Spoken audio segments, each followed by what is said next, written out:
आज सुबह सुबह मैं अपने फलों सब्जियां लेने के लिए मार्केट जा रहा था और जब मैं छोटी बस्ती से गुजर रहा था मुझे सामने एक बैरियर दिखाई देता है। ये देखते ही मैं अपनी गाड़ी को ब्रेक मार देता हूँ और तब मुझे पता चलता है कि कंस्ट्रक्शन रोड का काम चल रहा भाई, दूसरा रास्ते से जावा। अब कच्चे रास्ता लेने के सिवाय मेरे पास और कोई चारा नहीं था। मैं तुरंत अपनी गाड़ी को मोड़ देता हूँ और कच्चे रास्ते पे अपना सफर शुरू कर देता हूँ। ये कच्चे रास्ते पे मैं काफी बार आते जाते रहता हूँ और यहाँ पे काफी ज्यादा संभल की गाड़ी को चलाना पड़ता है और यहाँ पे कंट्रोलिंग में भी दिक्कत जाती है। मेरी गाड़ी पूरी उछल उछल के वाइब्रेट कर रही थी और जैसे ही मैं एक रास्ते पे मोड़ लेता हूँ तो मुझे यहाँ पे सामने गाड़ी के हिरन दिखाई देता है। मैं पूरी जोर से ब्रेक लगाता हूँ लेकिन गाड़ी आउट ऑफ कंट्रोल हो जाती है जिसकी वजह से मेरी गाड़ी खाई में जा गिरती है और मेरा एक बहुत बुरी तरीके से एक्सीडेंट हो जाता है। मेरी गाड़ी 2-3 पलटियां मारती है और फिर सीधी हो जाती है। जब मैं खाई से गिर रहा था मुझे लगा मैं तो गया, लेकिन भाई सब कुछ ठीक था और मैं मरा नहीं था। अब मैं गाड़ी से किसी तरह बाहर निकलता हूँ और उसके बाद फिर गाड़ी का पूरा नुकसान चेक करता हूँ। मालूम पड़ता है कि मेरी गाड़ी में अच्छा खासा नुकसान हुआ है, काफी जगह से चपक गई है मेरी गाड़ी और इसको रिपेयर करने में काफी खर्चा आने वाला था, लेकिन मेरी गाड़ी बच गई थी। और जब मैं इधर उधर नजर दौड़ा रहा था तो मुझे पता चलता है कि झाड़ियों में कुछ है। मुझे लगा कोई जानवर है तो मैं उसे देखने के लिए आगे बढ़ता हूँ, लेकिन जब मैं झाड़ियों के पास पहुंच जाता हूँ तो मुझे देख के एक चीज को शौक लगता है। यहाँ पे कुछ ऐसा था जो मैंने एक्सपेक्ट नहीं किया था। ये थी झाड़ियों के बीच फंसी हुई एक ओल्ड महिंद्रा की स्कॉर्पियो और हालत देख के इसकी कुछ ऐसा लग रहा था कि इसका भी मेरे तरीके से एक्सीडेंट हुआ होगा और इसकी वजह से खाई में गिर गई होंगी और यहाँ पे फंस गई होंगी। अब इसको जो चला रहा होगा उसके साथ पता नहीं क्या हशर हुआ होगा, लेकिन इस गाड़ी की हालत काफी खस्ता हो गई थी। काफी जगह पे गाड़ी पे जंग लगा हुआ था और जब मैंने इसे चेक किया तो मालूम पड़ा कि बुरी तरीके से झाड़ियों में फंसी हुई है। अब मेरे दिमाग में ख्याल आया कि मैं इसे चलो बाहर निकाल लेता हूँ, शायद मेरे कुछ काम में आ जाए। तो मैं तुरंत अपनी ऑल्टो की तरफ जाता हूँ, अपनी ऑल्टो को किसी तरह स्टार्ट करता हूँ और स्टार्ट करने के बाद इसे तुरंत इस गाड़ी की जगह पे ले आता हूँ। अब इस स्कॉर्पियो को यहाँ से बाहर निकालने की बारी थी, तो इसके लिए मैं अपने ऑल्टो को स्कॉर्पियो से अटैच कर देता हूँ टोइंग हुक के जरिए। दोनों कार्स प्रॉपर्ली अटैच हो चुकी थी तो मैंने अपने ऑल्टो को फिर स्टार्ट किया और सामने खींचना शुरू किया और किसी तरह मेरी ऑल्टो ने पूरी जान लगा दी अपनी और मैंने भी अपनी पूरी ताकत लगा के स्कॉर्पियो को आखिरकार वहाँ से बाहर निकाल ही लिया और फाइनली मैंने अपना पहला पड़ाव पार कर लिया था। तो मैंने सब चेक करने के लिए सबसे पहले तो अपनी गाड़ी से उतरा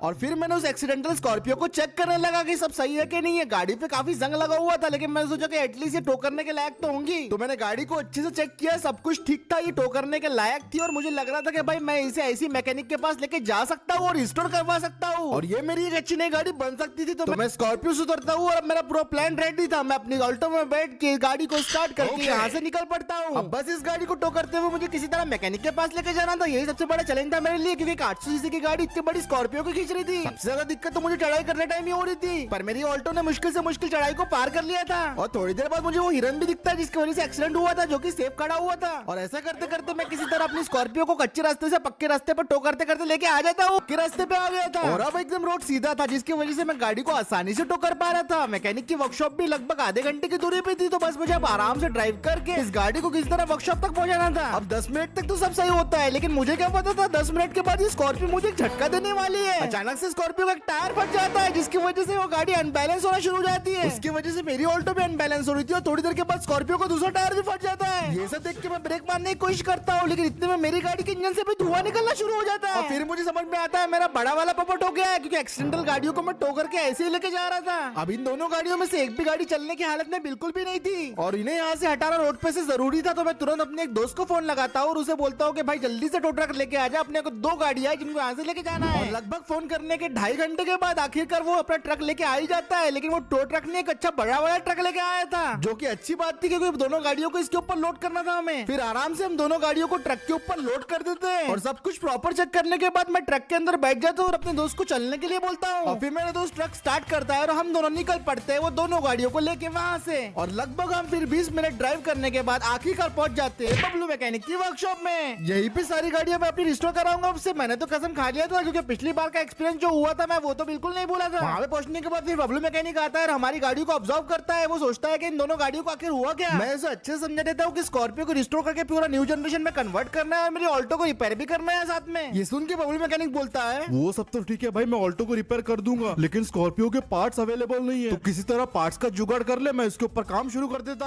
अब मैं उससे पूछता हूँ भाई पार्ट्स लाऊं तो लाऊं कहाँ से, तो वो मुझे बोलता है कि पुरानी बस्ती के पास एक सेकंड हैंड कार मार्केट है, वहाँ पे तुझे सारे पार्ट्स मिल जाएंगे, तू कल तक पार्ट लेके आ और मैं काम शुरू कर देता हूँ अभी से। ये सुन के मैं उसे ठीक है बोलता हूँ। मैं उसे एडवांस दे देता हूँ जो कि 3 लाख रुपए था। अभी 3 लाख मेरी जवाब पूंजी थी, लेकिन फिर भी मुझे स्कॉर्पियो को रिस्टोर करना था किस तरीके से, तो मैं उसे 3 लाख रुपए पेटीएम कर देता हूँ और उस उसके बाद मेरी स्कॉर्पियो पे काम शुरू हो जाता है। अब वर्कर लोगों ने स्कॉर्पियो की चेकिंग शुरू कर दी थी कि किस तरीके से इसको रिस्टोर करना है, कैसा पेंट देने का है, इसके अंदर क्या क्या चीजें मिसिंग है, कहाँ चीजें लगानी है, ये सारा के सारा काम वो लोग देखने लग गए थे। और मैं भी देर ना करते हुए अपने सीधे स्प्लेंडर की तरफ भागता हूँ। उसे स्टार्ट करके मैं सीधा निकल पड़ता हूँ अपनी स्कॉर्पियो के लिए नए पार्ट्स खरीदने के लिए। अब मुझे बाइक से फिर से पुरानी बस्ती पे जाना था, जिसके लिए मुझे लगभग 1 घंटा लगने वाला था। लगभग किसी तरह 1 घंटा ड्राइव करने के बाद मैं पुरानी बस्ती पहुंच जाता हूँ। वहाँ पे पहुंचने के बाद मुझे वो सेकंड हैंड कार मार्केट भी दिख जाता है, तो मैं वहाँ पे पहुंच के अपनी गाड़ी को पार्क कर देता हूँ और अब स्कॉर्पियो के पार्ट्स की तलाशी शुरू हो जाती है। मैं हर जगह वहाँ पे स्कॉर्पियो के पार्ट ढूंढने की कोशिश करता हूँ, लेकिन मुझे ऐसा कोई भी पार्ट नहीं मिलता जो मेरी स्कॉर्पियो में काम आ सके। मैंने पूरा के पूरा स्टॉक यार्ड छाट मारा, लेकिन कोई भी ऐसी चीज नहीं मिली जो अपनी स्कॉर्पियो के लायक हो। इवन टायर्स भी अपनी स्कॉर्पियो के लायक नहीं थे। ऐसा करने से तो पार्ट्स मिलने से रहे, तो मैंने सोचा कि क्यों ना स्टॉक यार्ड के मालिक से पूछ लिया जाए। और सामने मुझे स्टॉक यार्ड का मालिक जाते हुए दिखाई देता है। मैं तुरंत स्टॉक यार्ड के मालिक की तरफ भागते हुए जाता हूँ और उससे पूछता हूँ कि भाई साहब ये स्कॉर्पियो के पार्ट्स अवेलेबल है कि नहीं है। बेटे अभी तो कोई पार्ट्स अवेलेबल नहीं है, सबके सब आउट ऑफ स्टॉक है। अब ये सुन के मुझे बुरा तो लगता है, लेकिन मेरे पास एक और आइडिया था जिसके दिमाग में आते ही मैं तुरंत भागता हूँ वहाँ से और फटक से अपनी स्प्लेंडर में बैठ के निकल पड़ता हूँ अपने घर की तरफ। अब यही प्लान था जो कि मुझे सारे के सारे स्कॉर्पियो के पार्ट्स दिलवाएगा। अब घर आने के बाद मैंने सबसे पहले अपना लैपटॉप खोला और तुरंत ऑनलाइन जाके काफी सारी रिसर्च की और फाइनली मुझे अपने स्कॉर्पियो के सारे पार्ट्स मिल गए। मैंने देरी ना करते हुए सारे के सारे अपने स्कॉर्पियो के पार्ट्स ऑर्डर कर दिए और उनकी डिलीवरी का टाइम बस 1 दिन बता रहा था। मतलब बस कल के कल ही मेरी स्कॉर्पियो के सारे पार्ट डिलीवर होने वाले थे। ये सब होने के बाद मैंने खाना खाया और बेड पे सोने के लिए आ गया। अब मैं कल के लिए काफी ज्यादा एक्साइटेड था क्योंकि कल मेरे स्कॉर्पियो के पार्ट्स आने वाले थे और मैं सो गया। फिर दूसरे दिन जैसे सुबह हुई मेरे दरवाजे पे ऑलरेडी बेल बज रही थी और ये सुन के मैं तुरंत उठा और मैं समझ गया था कि भाई ये डोरबेल कौन बजा रहा है। तो मैं तुरंत बाहर गया और जैसे ही मैंने बाहर गया वो नजारा देख के मैं शॉक हो गया। मैंने जितने भी अपने स्कॉर्पियो के पार्ट्स मंगाए थे वो सारे के सारे एक साथ डिलीवर हो गए थे। सर पार्सल मुझे तो यकीन में नहीं आ रहा था कि भाई इतने सारे पार्ट्स एक साथ डिलीवर कैसे हो गए, लेकिन फिर भी मैंने उन लोगों को पेमेंट कर दी और उसके बाद मैंने अपने दोस्त को फोन लगाया और बोला कि भाई मुझे कैंपर तेरा किराए पे चाहिए। उसके बाद मैंने अपने सारे के सारे जो पार्ट्स थे कैंपर के अंदर लोड कर दिए और ये पार्ट्स लेके अब मुझे सीधे बबलू मैकेनिक की वर्कशॉप पे जाने का था। गाड़ी को स्टार्ट किया और फिर मैं सीधा घर से निकल पड़ा। मैं पूरी रफ्तार से अपने कैंपर को भगाया जा रहा था, लेकिन संभाल के क्योंकि इसमें काफी ज्यादा इंपॉर्टेंट सामान रखा हुआ था मेरी स्कॉर्पियो का और एक भी एक्सीडेंट बिल्कुल भी नहीं चाहता था मैं। फाइनली फिर 1.5 घंटा ड्राइव करने के बाद मैं पहुंच गया बबलू मैकेनिक की वर्कशॉप में और वहां पे पहुंचने के बाद पता चला कि मेरी गाड़ी का मोस्टली इंजन वाला काम हो चुका है। और फिर उसके बाद मैंने अपने कैंपर को पार्क किया और फिर हमने एक एक करके सारे बॉक्सेस को अनलोड किया और उसके बाद सारे के सारे बॉक्सेस को हमने अनबॉक्स कर दिया, जिसके अंदर हमारे स्कॉर्पियो के बहुत सारे पार्ट्स थे, जैसे नए अलॉय व्हील, नए स्टीयरिंग,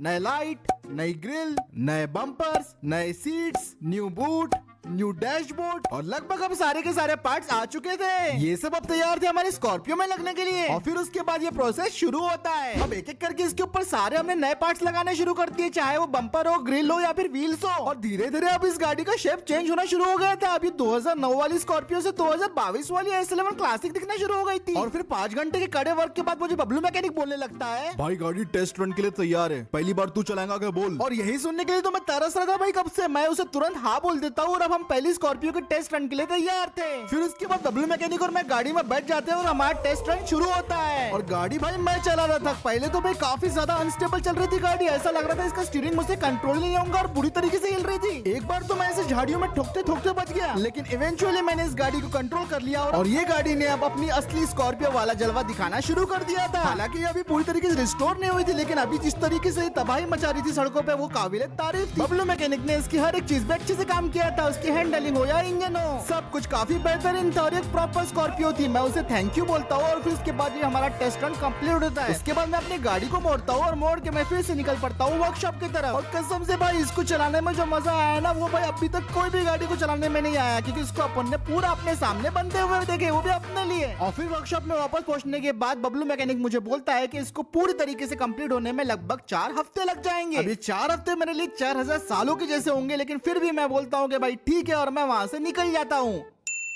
4 हफ्ते पूरे हो चुके हैं और मैं जा रहा हूँ अपनी गाड़ी को देखने के लिए बबलू मैकेनिक की वर्कशॉप में। अब वहां पे पहुंचने के बाद मैं अपनी गाड़ी से उतरता हूँ और भाई साहब जो रिजल्ट था वो देख के मैं काफी ज्यादा खुश हो गया था। और आप सभी भी दोस्तों फाइनल से देखने से पहले लाइक और सब्सक्राइब जरूर कर देना। तो देखते हैं फाइनल रिजल्ट अपनी स्कॉर्पियो S11 क्लासिक का।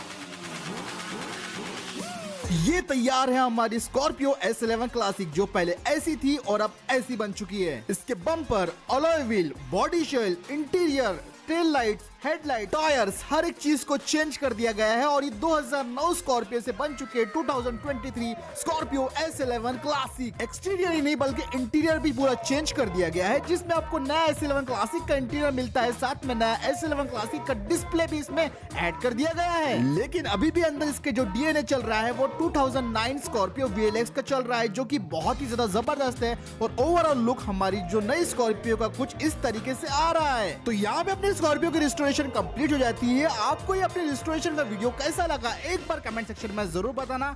आज का वीडियो वही खत्म करते हैं। वीडियो पसंद आया तो लाइक शेयर सब्सक्राइब जरूर कर देना और मैं मिलता हूँ आपसे अगले